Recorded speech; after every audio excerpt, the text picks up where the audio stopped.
স্বপ্ন যাবে বাড়ি আমার। ঈদের আগে গানটি সবার মুখে মুখে ঘোরে। বাড়ি ফেলে যারা বাইরে থাকেন তাদের চোখ ভিজে যায়। যাত্রাপথে গানটি শুনতে শুনতে তারা বাড়ি ফেরেন। হিন্দু ধর্মাবলম্বীদের অনেকেও ঈদের আমেজ পান শুধুমাত্র এই গানটির কারণে। গ্রামীণফোনের বিজ্ঞাপনের এই গানটির জনপ্রিয়তার কাছে হার মেনেছে চলচ্চিত্রের অনেক গান। বিজ্ঞাপন চিত্রের থিম সং থেকে দেশের মানুষের ঘরে ফেরার থিম সং এ পরিণত হয়েছে গানটি। কে গেয়েছেন এই গান, কিভাবেই বা এত জনপ্রিয় হলো, চলুন জেনে নেই স্বপ্ন যাবে বাড়ি গানের পেছনের গল্প সম্পর্কে। 2009 সালের দিকে গ্রামীণফোনের একটি বিজ্ঞাপনের জন্য এই গানের সুর বাঁধেন হাবিব ওয়াহিদ, সঙ্গীতায়োজন করেন তিনি। গ্রামীণফোনের তৎকালীন কর্মকর্তা আনিকা মেহজাবিনের কথায় গানটিতে কণ্ঠ তোলেন শিল্পী মিলন মাহমুদ। বিজ্ঞাপন চিত্রটি টেলিভিশনে প্রচারের পরপরই দর্শক মহলে সাড়া ফেলে। অল্প সময়ের ব্যবধানে গানটি দর্শকদের হৃদয় থেকে হৃদয়ে গেঁথে যায়। কিন্তু এমনি এমনি কি সব হয়েছে? না, গানটির ভিজুয়ালাইজেশন এক কথায় দুর্দান্ত।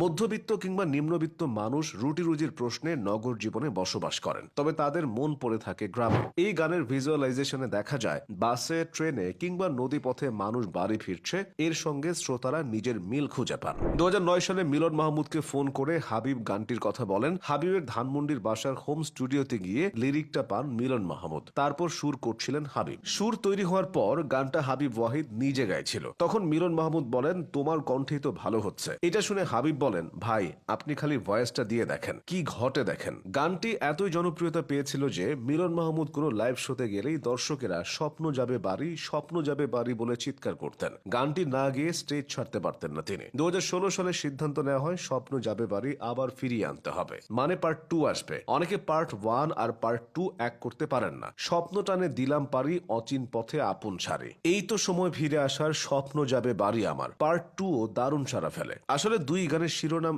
একই হলেও কথা পুরোটাই আলাদা, তবে দুই গানের সুরের খানিকটা মিল থাকায় দর্শক গুলিয়ে ফেলেন। দ্বিতীয় পর্বেও সুর ও সঙ্গীতায়োজন করেন হাবিব ওয়াহিদ। রাসেল মাহমুদের লেখা এই গানে কণ্ঠ দেন শিল্পী মিঠুন চক্র। একবার ঢাকা বিশ্ববিদ্যালয়ে এক কনসার্টে গানটি পরিবেশন করেছিলেন মিঠুন। কনসার্ট শেষে একজন তাকে বলেছিলেন, গানটি আপনার, জানতাম না। পার্ট 2 এর জন্য এমন একজন নতুন শিল্পী খোঁজা হচ্ছিল যার কণ্ঠে অতটা পরিপক্কতা নয়, বরং কাঁচা মাটির আবেগ পাওয়া যাবে।